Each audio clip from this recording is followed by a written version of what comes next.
유다 왕 여호야김이 다스린 지 3년이 되는 해에 바벨론 왕 느부갓네살이 예루살렘에 이르러 성을 에워쌌더니 주께서 유다 왕 여호야김과 하나님의 전 그릇 얼마를 그의 손에 넘기심에 그가 그것을 가지고 신할 땅 자기 신들의 신전에 가져다가 그 신들의 보물창고에 두었더라. 왕이 환관장 아스브나스에게 말하여 이스라엘 자손 중에서 왕족과 귀족 몇 사람 곧 흠이 없고 용모가 아름다우며 모든 지혜를 통찰하며 지식에 통달하며 학문에 익숙하여 왕궁에 설만한 소년들을 데려오게 하였고 그들에게 갈대아 사람의 학문과 언어를 가르치게 하였고 또 왕이 지정하여 그들에게 왕의 음식과 그가 마시는 포도주에서 날마다 쓸 것을 주어 3년을 기르게 하였으니 그 후에 그들은 왕 앞에 서게 될 것이더라. 그들 가운데는 유다 자손 곧 다니엘과 하나냐와 미사엘과 아사랴가 있었더니 환관장이 그들의 이름을 고쳐 다니엘은 벨드사살이라 하고 하나냐는 사드락이라 하고 미사엘은 메삭이라 하고 아사랴는 아벳느고라 하였더라. 아멘. 하나님의 말씀입니다. 이제 다니엘 강론 두 번째 시간으로 이제 직접 다니엘서로 이제 들어가려고 합니다. 여러분 기억하시죠? 우리가 결단코 잊지 말아야 되는 신앙의 공식은 우리가 이 세상에서 처한 현실입니다. 우리가 처한 현실은 어떤 현실이라고 그랬죠? 이미와 아직에 낀 세대, already and not yet, in betweenness. 그게 우리가 처한 정황이죠. 그러면 우리가 끼어 있는 이 낀 세대는 어떤 세대냐? 바울이 에베소서 2장 2절에서 이렇게 얘기를 합니다. 한번 잘 들어보세요. 그때 너희는 그 가운데서 행하여 이 세상 풍조를 따르고 공중권세 잡은 자를 따랐으니 곧 지금 불순종의 아들들 가운데서 역사하는 영이라. 여러분 우리가 살고 있는 이 in between 끼인 세대의 특징이 뭐라고요? 불순종의 아들들 가운데서 역사하는 영의 지배를, 영향력을 받는 그런 시대에 우리가 살고 있다는 것이죠. 바로 여러분과 저가 처한 현실이고요. 또 오늘 우리가 다니엘을 통해서 확인받는 사실입니다. 다니엘도 하나님께서 그 마음속에 원대한 회복의 꿈을 주셨습니다. 하나님이 꿈을 주셨으면 이미 이루어진 일이라고 해도 우리는 보아도 무방할 수 있겠죠. 하지만 그의 현실은 강력한 바벨론의 영향력 아래에 있는 낀 세대를 살아간 사람이었던 것을 보게 됩니다. 그래서 오늘 저는 여러분과 저가 이 다니엘을 만나면서 우리 또한 이런 낀 세대 속에 살아가고 있는데 오늘 다니엘은 그 친구들은 어떻게 낀 세대 속에서 처신함으로 말미암아 세상에 함몰되지 않고 그의 믿음을 지켜낼 수 있었는가를 함께 우리가 앞으로 몇 달의 여행을 그들과 함께 떠나면서 저는 여러분의 심령이 고무되어져서 비록 우리가 현실의 낀 세대를 살아간다 할지라도 결단코 세상에 환몰되지 않는 여러분과 저로 거듭나 세워줄 수 있게 되기를 주님의 이름으로 축복드립니다. 여러분 베드로 사도가 우리에게 이렇게 권면했습니다. 베드로전서 5장 8절로 9절인데요. 이건 정말 복음의 굿뉴스입니다. 같이 한번 읽어볼까요? 근신하라 깨어라 너희 대적마귀가 우는 사자같이 두루 다니며 삼킬 자를 찾나니 너희는 믿음을 굳건하게 하여 그를 대적하라. 이는 세상에 있는 너희 형제들도 동일한 고난을 당하는 줄을 알미라. 여러분 베드로 사도가 우리에게 하는 것이 왜 좋은 소식이 되죠? 우리가 믿음을 굳건하게 할 수 있다는 거예요.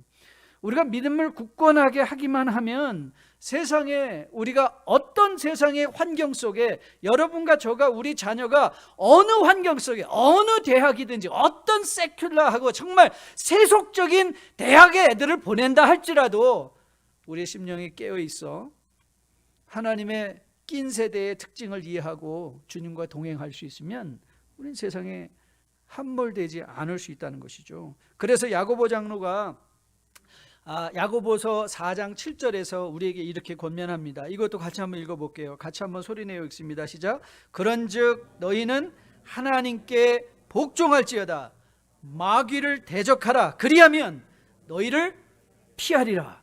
여러분 우리가 대적하기만 한다면 마귀는 우리를 피해간다는 사실입니다. 그래서 그것이 우리가 이제 다니엘과 다니엘의 세 친구를 통해서 확인받을 거예요. 이들은 어떻게 바벨론에서 마귀들을 세상의 역들을 불순종하는 영들을 그들은 어떻게 대적했는가? 그래서 그들이 어떻게 피해갔는가? 그래서 그들은 어떻게 하나님의 사람으로 그 시대 속에 빛과 소금이 되어 살아낼 수 있었는가? 자, 여러분 이제 흥분되고 떨리는 기대하는 마음을 가지고 우리가 다니엘서를 함께 들어가 보려고 합니다. 오늘 제가 여러분과 첫 번째로 하려고 하는 작업은 뭐냐면, 그러면 도대체 이 세상의 영, 악한 불순종의 영들은 어떻게 우리 가운데 역사하고 있는가를 보려고 합니다. 여러분 손자병법의 그 유명한 그 병법 중에 한 가지 기억하시죠? 지피지기면 백전불태한다. 그렇죠? 지피지기, 나를 알고 적을 알면 100번 싸워도 위험에 처하지 않는다는 말이에요. 그래서 우리가 적이 우리를 어떻게 공격하는지를 알 수 있다면, 우리가 내가 지금 공격받고 있구나, 그리고 내게 주어진 하나님의 능력이 무엇인가를 알 수 있다면 우리는 놀라거나 두려워하지 아니하고 충분히 대적할 수 있는 마음과 믿음의 여유를 갖게 된다는 것이죠. 자, 불순종의 영들이 우리를 대적하는 그 방법을 한마디로 얘기한다면 그건 상실입니다. 우리 안에서 앗아가 버리는 거예요. 상실. 그래서 여러분, 많은 철학자들이 현대를 가리켜 뭐라고 말하죠? 상실의 시대다. 그런 말 여러분 들어보지 않았습니까? 우리에게 있는 것을 앗아가 버리는, robbing things away from us. 우리 안에 당연히 있는 것, 우리가 누려야 될 것을 앗아가 버린단 말이죠. 가장 먼저 우리가 다니엘을 열어가면서 보려는 것은 불순종의 역사하는 그 영이 어떻게 하나님의 백성 이스라엘 또 다니엘의 그 친구들의 주권을 앗아갔는가를 먼저 보자는 거예요. 불순종의 영들은 우리 안에서 항상 이 주권을 앗아가려고 합니다. 사실 다니엘의 처한 정황은 우리 한국 사람에게는 매우 익숙한 정황이 될 수 있습니다. 왜냐하면 다니엘의 처한 정황과 우리가 일제강점기의 역사와는 아주 비슷한 요소가 많이 있기 때문에 그렇죠. 1904년도에 러일 전쟁을 시작으로 한국 내정에 간섭하기 시작했던 일본이 1905년 11월 17일에 을사조약을 맺었습니다. 여러분, 을사조약의 핵심이 뭔지 아십니까? 대한제국의 외교권을 박탈한 것이었습니다. 외교권. 그래서 우리 대한민국인데, 대한민국이라는 이름을 가지고 세계에서 우리 자신을 드러낼 수 없는 외교권을 박탈했습니다. 그리고 당시에 황제였던 고종을 퇴위시키고 순종 왕제를 즉위시켰습니다. 누가요? 일본이 한 것입니다. 1909년도 7월 12일에는 기후각서를 통해서 사법권을 앗아가 버렸습니다. 교도 행정 위탁권까지. 그래서 죄인들을 관리하는 것이 대한민국이 아니라 일본 제국, 그때 이제 헌병들이 등장하는 거 여러분 기억하시죠?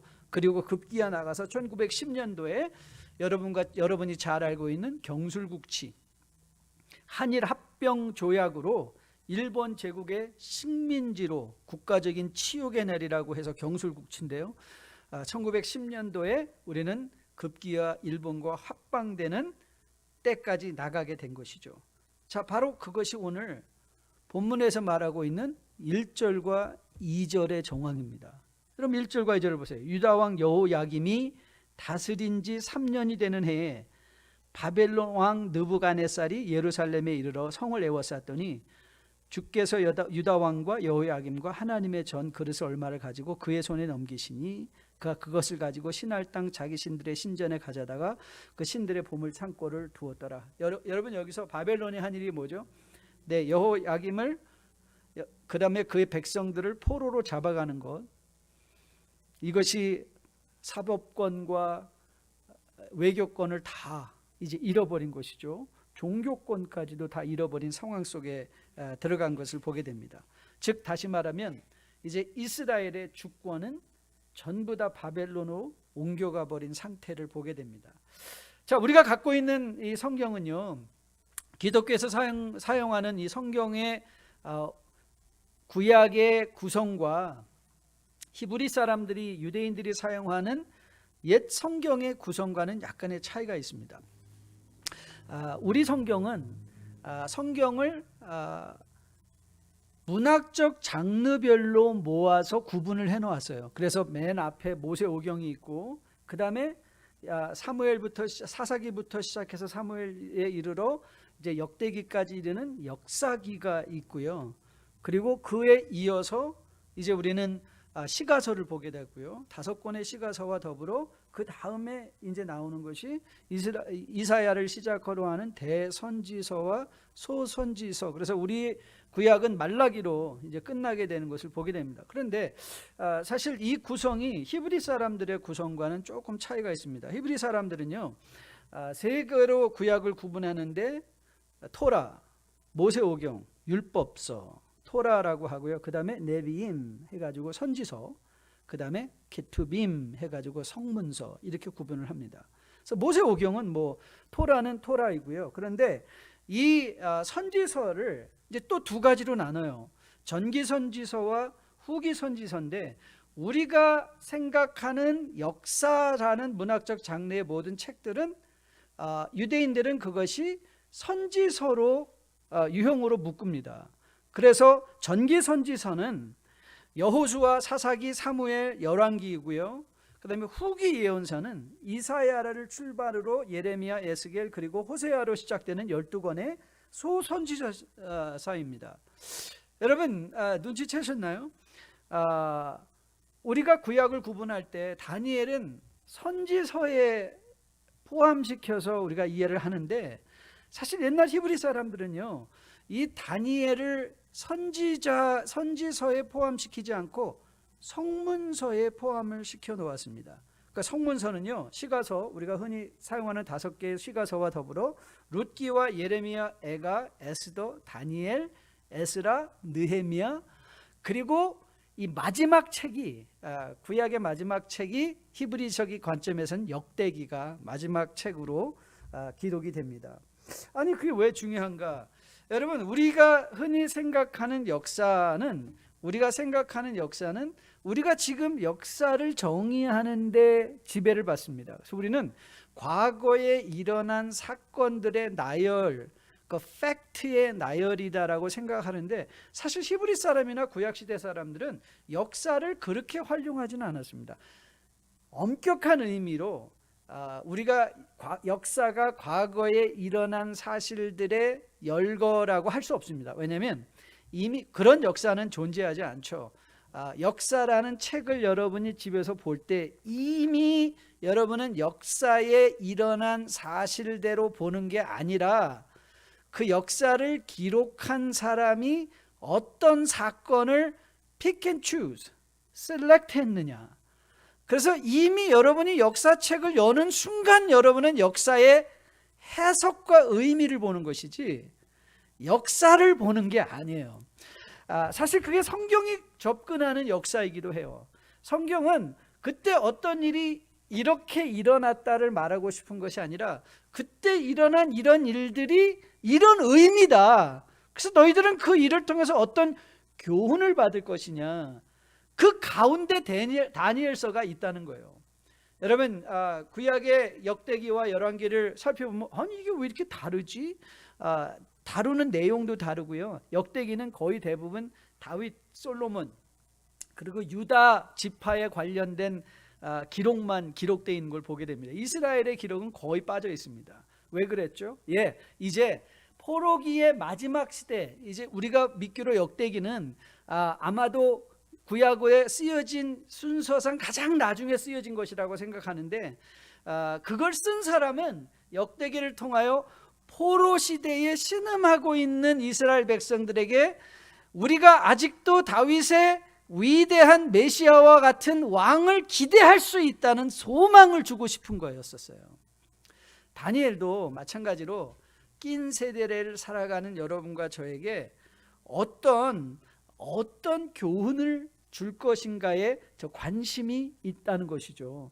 사실 우리가 다니엘이 선지자냐 아니냐는 여러 가지 논쟁들이 아직도 많이 있습니다. 그런데 다니엘이 모든 선지자들은 이사야를 비롯하여 호세야 모든 선지자들에 보면 여러분 일정한 공식이 있습니다. 하나님께서 선지자를 부르시고 그 부르심을 받은 소명을 가지고 가서 이들에게 메시지를 전하잖아요. 근데 다니엘에게는 그런 소명의 장면이 등장하지는 않습니다. 물론 그가 미래에 대한 예언을 하는 장면은 이제 7장 이후로부터 우리가 보게 될 터이지만 그 7장 이후의 기록도 우리가 어떻게 받아들여야 되는가, 이것이 미래를 사사건건 예언하여 우리로 하여금 미래를 보게 하려는 의도인가, 아니면 그 예언의 의도는 무엇인가를 살펴볼 때 사실은 그 예언에는 소망과 교훈적인 관점에 이 시대를 살아가는 우리에게 미래를 말하고자 함이 아니라 오늘을 살아가는 우리가 받아야 될 교훈적 내용이 더 많다는 것이죠. 그건 7절에서 이제 설명하기로 하고요.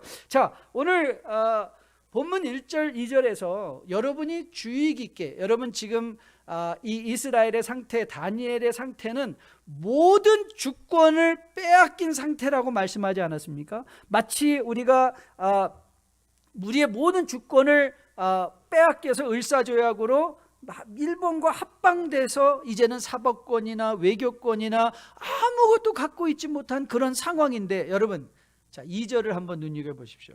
2절에 어떻게 기록이 되어 있습니까? 그 상황을 주께서 유다왕 여호야김과 하나님의 전 그를 얼마를 그의 손에 넘기셨다 그랬어요. 자, 이게 굉장히 중요한 역사 해석입니다. 자, 여기서 그의 손 할 때 그는 누구를 가리키죠?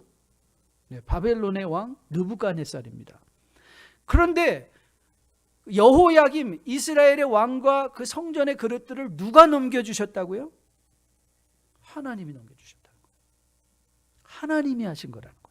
아마 느부갓네살은 야, 우리가 바벨론이 이제 슈퍼 파워 강국이 되었으니까 이제 조그만 나라 이스라엘은 우리가 마음대로 할 수 있다. 그래서 내 마음대로 그들을 공격하고 침략하여 나는 너희 왕을 데려갈 것이고 너희 중에 어떤 젊은이들을 데려갈 것이고 그들을 나의 종으로 쓸 것이고 그들 이 너희 신전에 있던 것들을 내 보물창고에 드릴 것이다. 그래서 자기가 강한 줄 알았을 거예요. 그런데 다니엘은 하나님 말씀은 우리에게 뭘 말하고 있죠? 그 일조차도 하나님께서 하셨다는 거예요. 하나님께서 하셨다. 근데 사실 여러분 이 정황은요, 우리가 율법서 토라에 기록되어 있는 신명기의 말씀을 보면 이 장면이 이미 적나라하게 기록되어 있는 말씀인 것을 우리가 보게 됩니다. 신명기 28장, 여러분 신명기는 이스라엘 민족이 이제 광야 생활을 드디어 마치고 가나안 땅을 들어가기 전에 모세가 터지는 음성으로 너희들이 어떻게 가나안 땅에 들어가서 축복된 하나님의 백성으로 그 땅에 하나님의 나라를 건설할 것인가를 교훈하며 피 터지는 음성으로 그가 설교했던 내용 아닙니까? 그가 신명기 28장에서 축복과 저주의 말씀을 하시는 중에 이렇게 말을 합니다. 한번 여러분 들어보실래요? 43절 말씀인데요. 28장 너희 중에 우거하는 이방인은 점점 높아져서 내 위에 뛰어나고 너는 점점 낮아질 것이며 44절입니다. 그는 내게 꾸어줄지라도 너는 그에게 꾸어주지 못하리니 그는 머리가 되고 너는 꼬리가 될 것이다. 여러분 이게 언제라고요? 네, 가나안 땅에 들어가기도 전에 모세를 통하여 오늘 다니엘이 처한 정황을 정확하게 말하고 있는 거예요. 여러분 지금 이들이 신세가 어떤 신세예요? 꼬리보다도 못한 신세인 것을 우리는 보게 됩니다. 그런데 신명기에서 이렇게 얘기를 해요.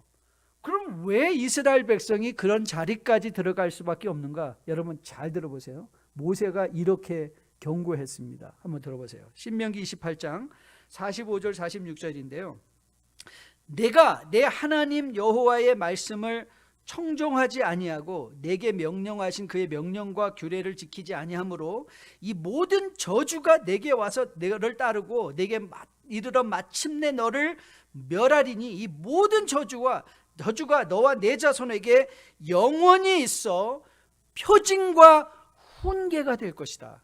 여러분 모세가 무슨 말씀하죠? 야, 너희들이 꼬리가 되는데 그때 되면 이제 너희들의 힘도 약해지고 군사도 없고 영토도 작아졌기 때문에 너는 강대국에 먹힐 거야 가 아닙니다. 너희들이 그 자리에 들어가는 것은 하나님의 말씀을 떠났기 때문이다. 하나님의 말씀을 떠나면 너희들은 그 자리에 들어갈 것이다. 여러분, 이 말이 우리에게 시사하는 바가 뭐죠?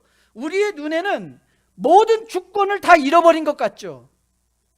여러분, 이스라엘이 망했기 때문에 하나님이 실패하신 것인가요? 아닌 거예요. 하나님이 실패하신 게 아니에요. 여러분, 맞습니다. 여러분들이 이 시대를 바라보면서 교회는 문제가 많아, 정말 교회 또 툭툭 나가 떨어지는 많은 교회의 지도자들을 보며 각종 스캔들로 성적으로 물질적으로 쓰러진 사람들 보며 야, 교회 끝났구나. 여러분, 교회 끝납니까? 한 사람이 넘어지기에 하나님이 넘어지시나요? 아닙니다. 넘어지지 않습니다.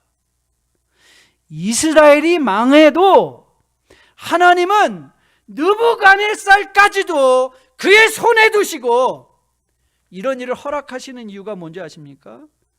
표징이 되고 훈계가 되게 하시라는 거예요. 여러분과 저가 이 낀 세대 속에서 믿음을 어떻게 지키는 줄 아십니까? 더 많은 것을 모으고 더 많은 것을 가져서 더 많은 힘을 기르는 것으로 이 세상을 이기는 것이 아니라 철저하게 하나님의 주권을 인정하는 거예요. 하나님의 주권이 회복되는 것입니다. 오늘 다니엘은 우리에게 교훈할 거예요. 너의 인생의 진정한 주인은 누구냐? 사랑하는 성도 여러분, 여러분의 인생에, 여러분의 자녀에, 여러분의 건강에, 여러분의 사업에, 여러분의 직장에 진정한 주인은 누구신가요? Who is the true Lord in your life? 여러분의 인생의 주인. 저는 여러분이 다니엘을 이제 묵상하면서 다니엘의 그 세 친구들의 진정한 주인이 하나님이었기에 비록 그들이 바벨론에 있어서도 그들을 통하여 하나님의 회복의 단초가 시작된 것처럼 여러분과 저도 이 낀 세대 속에서 우리 가정에, 우리 자녀에, 나의 건강에, 나의 사업에, 나의 직장에 진정한 주인이 하나님인 것을 고백할 수 있게 되어 여러분으로부터 이 시대의 회복의 하나님의 주님의 재림의 단초가 시작될 수 있게 되기를 주님의 이름으로 축복드립니다.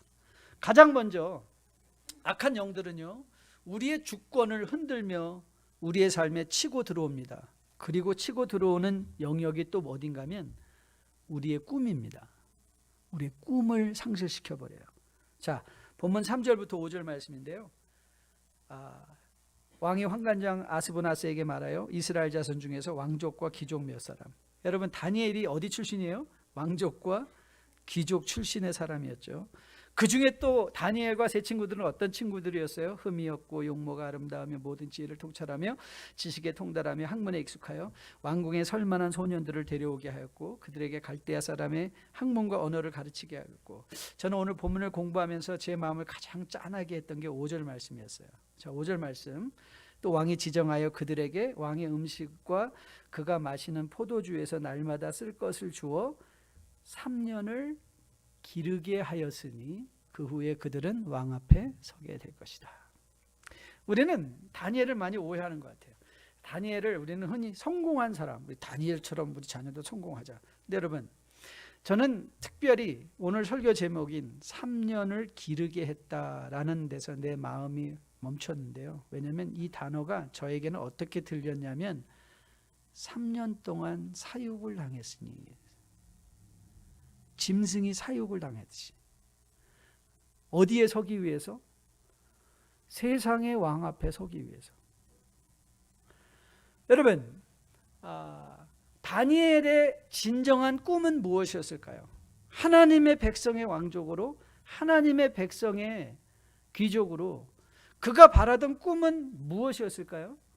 세상 왕 앞에 서는 것일까요? 아니요. 우주의 영원한 왕이신 하나님 앞에 서는 것일 거예요. 그런데 세상은요, 다니엘의 모든 꿈을 앗아갔어요. 그래서 그를 사육하여 세상 앞에 서게 한 것이죠. 여러분, 한국 사람들 중에 당신은 왜 사세요? 라고 묻는다면 50% 이상의 대답이 이렇게 나온대요. 죽지 못해 살죠. 이게 꿈을 잃어버린 언어 아닙니까? 저는 제가 제일 좋아하는 한국말 중에 하나가 개천에서 용난다는 거예요. 비록 우리의 현실은 개천과 같다 할지라도 거기서 우리는 용이 날 수도 있어요. 얼마나 용기 있고 꿈으로 가득 찬 그런 말입니까? 하지만 세상은 여러분 이제는 개천에서 용 안 나는 거 아시죠? 세상이 이미 우리의 모든 꿈을 앗아가 버립니다. 그리고 그래서 우리는 꿈을 잃어버리고 세상 왕 앞에 서는 게 성공인 줄 알고 있어요. 사랑하는 뉴라이프 성도 여러분, I really want to ask you, what was your dream? 여러분의 진정한 꿈은 무엇이었나요? 그 꿈이 지금 사라지고 있나요? 살아내고 있나요? 아니면 그 꿈이 이제는 상달돼요. 우리는 우리의 삶과 우리의 정신과 우리의 모든 것이 세상의 사육 때문에 내버려져서 세상의 왕 앞에 서는 것이 성공인 줄 알고 착각하여 우리는 세상에서만 많이 갖고 높이 되는 것으로 우리 스스로의 가치를 평가하고 있는 것은 아니죠. 저는 여러분과 저가 다니엘과 제 친구들과 이 오랜 여행을 함께 떠나면서 저는 여러분의 인생에 있었던 그 꿈들이 회복될 수 있게 되기를 주님의 이름으로 축복드립니다. 예수를 처음 믿었을 때 그 가졌던 그 열정, 예수님을 처음 믿었을 때 가졌던 그 사랑. 여러분, 우리가 다음 주에 자세히 볼 것이지만 8절에서 다니엘은 이렇게 우리에게 선언하고 있습니다. 다니엘은 뜻을 정하여 왕의 음식과 그가 마시는 포도주로 자기를 더럽히지 아니라 하고 자기를 더럽히지도 아니하도록 환관장에게 구했다. 여러분, 때로는 우리가 하나님 우주의 왕 앞에 서기 위해서 가해사의 것을 내려놓아야 될 때도 있습니다. 물질일 수도 있어요. 명예일 수도 있어요. 하지만 인생의 진정한 행복은 내가 얼마나 좋은 것을 많이 먹는가에 달려있는 것이 아니라 누구 앞에 서서 누구와 함께하는 것. 만약 여러분의 인생이 온 우주를 주관하고 계신 하나님과 함께할 수 있다면 저는 여러분의 마음속에 주체할 수 없는 기쁨과 감사로 채워지는 인생으로 세워질 수 있을 것으로 믿습니다. 비록 세상의 것은 많이 못 가져도 전 여러분이 다니엘을 통하여 하나님이 여러분에게 주셨던 그 작은 꿈들, 하나님 나라 안에서 여러분이 꾸었던 그 꿈들, 그것이 세상에 길러지고 길들어져서 이제는 생각조차도 나지 않던 그 꿈이 다시 한번 회복되어 작은 소망으로 내가 하나님 앞에 하나님 손에 들려 주님과 함께 동행하며 살아내겠습니다. 결단하는 그 순간이 다니엘서 여정 중에 꼭 일어날 수 있게 되기를 주님의 이름에 축복드립니다. 그리고 한번 오늘 여러분 노트에 꼭 한번 써보세요. 내 꿈. 그리고 꿈이 뭔가를 한번 확인해 보시길 바랍니다. 여러분, 일제시대 때 점령국가였던 조선인의 정체성을 말살하기 위해서 1942년부터 1940년 2월부터 이 일본 사람들이 눈을 켜고 하려고 하였던 일이 있습니다. 그게 뭐냐면 창씨개명이에요. 이름을 바꿔버리는 거예요. 이름을 바꿔버린 거. 그런데 오늘 똑같은 일이 오늘 다니엘서에서도 일어나고 있죠. 오늘 7절 말씀을 보시면 환관장이 그들의 이름을 고쳐 다니엘은 벨드사살이라 하고 하나냐는 사드락이라 하고 미사엘은 메삭이라 하고 아사랴는 아벳느고라 하였더라. 여러분, 다니엘이란 히브리어 이름의 의미는 God is my judge. 하나님이 나의 재판관이다 라는 뜻이에요. 그런데 그 이름이 벨드사살로 바뀌었어요. 벨드사살은요, 바벨론 신들 중에 하나였습니다. 바벨론의 신의 그 신의 이름을 다니엘의 이름으로 정해줬어요. 여러분, 하나냐라는 히브리어의 의미가 뭔지 아십니까? God is righteous. 여호와는 의로우시다. 그런데 그 이름이 뭐로 바뀌었습니까? 사드락이에요. 많은 학자들이 이 사드락의 이름의 유래가 마르둑도 우상의 이름이거든요. 마르둑의 이름과 연결되어 있을 것이라고 짐작을 합니다. 미사엘, 여러분 미샤엘이라는 말의 의미는요, 하나님과 같은 이가 누구신가? Who is like God? Who is like God? 하나님과 같은 이 누구신가? 이런 위대한 믿음의 고백이거든요. 그런데 그 이름이 메삭. 아마 학자들이 이 말의 정확한 의미는 우리가 파악할 수 없는데 아마도 이방인의 신의 이름, 왜냐하면 계속 일관된 게 우상의 이름들과 연결이 되거든요. 마지막 아나냐의 히브리어 이름은요, 여호와께서 도우셨다. God helped. 그런데 그 이름이 아벳느고로 바뀌었죠. 아벳느고는요, 느고라는 신의 종이다. Servant of 느고. 그 뜻이에요. 여러분 보세요. 위대한 이름들이 이방인의 이름들로 바뀌어버렸어요. 이방인의 신들의 이름으로. 여러분 고대 헬라의 철학자 소크라테스가 가장 중요하게 생각했던 지식이 무엇인지 아시죠? Know thyself. 너 자신을 알라라는 거예요. 그 말의 의미는 뭐죠? 내 정체성을 알라는 거예요. 인간이 정체성을 잃어버리면 다 잃어버리는 거예요. 내가 누군지를 잃어버리고 나면 다 잃어버리는 거예요. 나의 이름이 무엇인지를 기억하지 못하면 다 잃어버리는 거예요. 그런데 여러분, 오늘 다니엘의 앞으로 계속 이런 현상을 우리가 보게 될 것인데요, 다니엘이 창씨 계명을 거부했다는 말이 없어요. 목숨을 걸고 나는 이름 결단코 안 바꿉니다. 나는 감옥이라도 가더라도 나는 내 이름 다니엘, I'm gonna keep my name, 이러지 않나?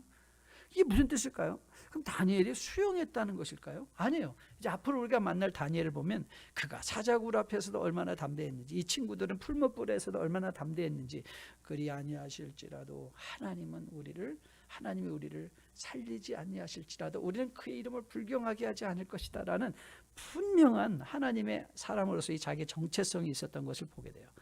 그럼 무슨 뜻일까? 여러분, 프라이드 아이스크림 드셔보셨어요? 프라이드 아이스크림. 여러분 한번 생각해 보세요.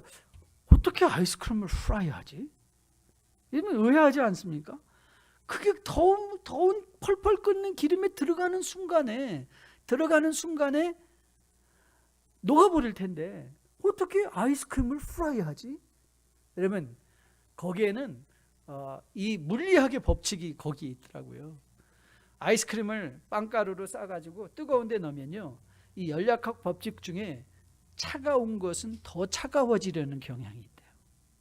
그래서 비록 순간에 그 빵껍질로 쌓인 그 아이스크림이 뜨거운 기름에 들어가면 그 안에 있는 차가운 아이스크림은 더 딱딱하게 된다는 거예요. 그게 우리가 맞는 초콜릿 바 아이스크림이에요. 여러분, 초콜릿은 뜨거운데 녹아야 되는데 어떻게 그게 아이스크림을 덮고 있나? 그렇죠? 똑같은 원리라고 합니다. 저는 믿기로 바벨론에서 이 다니엘과 다니엘의 친구들의 정체성이 더 분명해진 것 같아요. 왜냐하면 더 극단적으로 구분이 되니까. 그리고 이건 여러분과 저에게 있어서 좋은 소식입니다. 여러분과 저도 비록 세상에 살아가지만 우리의 분명한 정체성을 확인받을 수 있습니다. 그래서 사실 성경은요, 너 가서 이런 일하라 저런 일하라 이런 권면보다 사실 성경은 우리의 정체성, 우리가 누구인가에 대한 그 말씀을 주시는데 더 중요하게 위대하게 선언을 합니다. 자, 베드로 사도가 베드로 전서 2장 9절에서 10절까지 이렇게 말씀하시죠. 자, 같이 한번 나눠볼까요? 같이 한번 읽습니다. 시작. 그러나 너희는 택하신 족속이요, 왕같은 제사장들이요, 거룩한 나라요, 그의 소유가 된 백성이니 이는 너희를 어두운 데서 불러내어 그의 기이한 밑에 들어가 계신 이의 아름다운 덕을 선포하게 하려 하심이라. 너희가 전에는 백성이 아니더니 이제는 하나님의 백성이요, 전에는 긍휼을 얻지 못하였더니 이제는 긍휼을 얻은 자들아. 여러분, 우는 사자와 같이 마귀는 여러분의 정체성을 흔들 거예요. 그리고 여러분으로 스스로가 누구인지를 헷갈리게 할 거예요. 내가 어디에 있는지를 헷갈리게 할 거예요. 여러분, 마태복음 4장을 보면 주님께서 이 광야에서 줄이신 후에 마귀가 나타나서 주님을 시험했던 장면 기억하십니까? 그때 줄인 상태에 있던 예수님께 뭐라고 유혹을 했죠? 돌들로 떡덩이가 되게 하라. 그리고 정말 아무도에게도 알려지지 않았던 무명의 청년이었던 예수를 그가 어떻게 유혹했죠? 내가 하나님의 아들이면 성령께서 뛰어나리라. 그럼 내 발이 땅에 닿지 않을 것이다. 하나님의 말씀까지 인용해 가면서 그는 예수님을 유혹했습니다.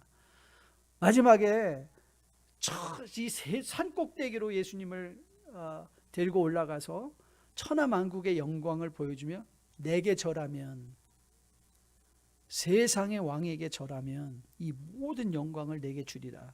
그때 여러분, 예수님께서 당신의 정체성을 어떻게 지켜내셨죠? 하나님의 말씀으로 지켜내신 거예요. 여러분, 정말 눈만 뜨면 정보의 홍수 속에서 세상이 하는 말을 계속해서 듣고 세상에 주는 것을 먹고 세상에 주는 것을 추구하는 여러분과 저가 어떻게 이 뜨거운 세상 속에서도 왕같은 제사장 된 우리의 정체성을 지켜내고 살아낼 수 있는가? 하나님의 말씀인 거예요. 하나님께 드리는 예배인 거예요. 저는 여러분과 저가 다니엘을 통해서 다시 한번 하나님의 말씀을 간절하게 사모하는 주의 종들로 세워줄 수 있게 되기를 주님의 이름으로 축복드립니다. 하나님의 말씀을 간절하게 사모했기에 저는 여러분이 이 세상에서 여러분이 누구인지를 잃어버리지 않고 왕 같은 제사장으로서 하나님의 아들로서 하나님의 딸로서 주님과 동행하며 살아낼 수 있는 주님의 귀한 백성들로 세워지기를 주님의 이름으로 축복드립니다. 여러분, 사무엘상 5장에 가면 블레셋에게 패하고 법궤를 빼앗겼던 사건 기억하실 거예요. 블레셋 사람들이 우리 다곤 신이 하나님을 이겼다라고 하고 그의 법궤들을 빼앗아다가 어디에 놨죠? 다곤의 신전에 갖다 놓았더니, 그런데 어떤 일이 일어났습니까? 우상의 목이 자리고 우상의 어깨와 팔이 잘리는 일이 일어났죠. 그 사건을 통해서 우리는 또 뭘 깨닫습니까? 법궤에 힘이 없어서 이스라엘 백성들이 망한 게 아니라는 거예요. 그 패함이 이스라엘들에게 교훈이 되고 표징이 될 것이라는 것이죠. 여러분, 왕족이요 귀족이었던 흠없고 스마트하고 아주 핸섬한 청년들이 바벨론의 왕 앞에 서기 위하여 사육당해지고 있습니다. 이스라엘은 끝난 것 같아요. 여러분, 이스라엘이 끝났습니까? 아닙니다. 이 청년들이 바로 다곤의 신전에 있었던 법궤였던 거예요. 여러분, 하나님께서 여러분과 저를 오늘 내일 당장 가야 할 그 직장으로 여러분을 보내실 것입니다. 여러분이 문을 열어야 되는 여러분의 사업장으로 여러분을 보내실 거예요. 여러분 그거 아십니까? 여러분이 바로 바벨론과 같이 강력한 영향력, 이 세상에 놓여진 법궤라는 사실, 바로 다니엘과 세 친구와 같은 청년들이라는 사실들을 저는 여러분들이 꼭 마음에 기억할 수 있게 되기를 주님의 이름으로 축복드립니다. 사람들은 절망했습니다. 코로나 바이러스 이후에 교회는 쇠퇴할 것이라고 말했습니다. 교회는 사라질 것이라고 말했습니다. 하지만 저는 확실하게 믿습니다. 코로나 바이러스는 우리의 정체성을 저는 보다 더 확실하게 할 것으로 믿습니다. 아울러 우리 안에 나는 가라지였는가 알곡이었는가도 보게 하실 것으로 저는 확실하게 믿습니다. 하나님의 것이 무엇이고 가이사의 것, 우리가 돌려드려 애들 하나님의 것이 뭐고 우리가 기꺼이 기브업해야 되는 하나님의 것이, 이 가이사의 것이 무엇인지를 우리라고 보게 할 것입니다. 맞습니다. 교회 작아질 수 있습니다. 하지만 여러분 기억하십시오. 교회는 예수 그리스도께서 다시 오시는 그날까지 결단코 망하지 않을 것입니다. 문제는 여러분과 저는 이제 어떤 삶을 살 것이냐가 문제인 것이죠. 법궤 인생이냐, 하나님의 말씀을 보여주는 법궤 인생이냐, 하나님의 능력을 선언해낼 수 있는 다니엘과 그 세 친구의 삶인가. 여러분과 저 앞에 선택은 분명하게 주어질 것입니다. 여러분에게 소개되는 레리오 아스본 목사님께서 바벨론에서 그리스도인으로 살기라는 그 책의 첫 장의 제목은 이런 제목이었습니다. 나는 그리스도인으로 오늘을 살고 있는가?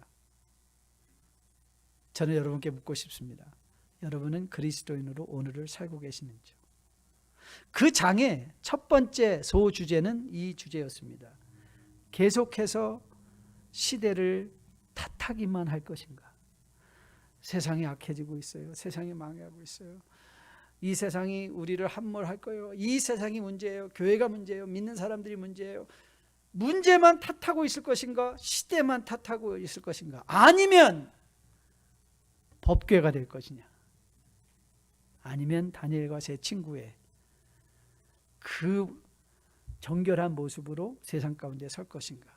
저는 한 주간 여러분들이 주님과 동행하며 바로 법궤 인생으로 다니엘과 세 친구들의 뜻을 정한 그 삶으로 오히려 하나님의 주권을 선언해내고 선포해낼 수 있는 주의 백성으로 살아낼 수 있게 되기를 주님의 이름으로 축복드립니다.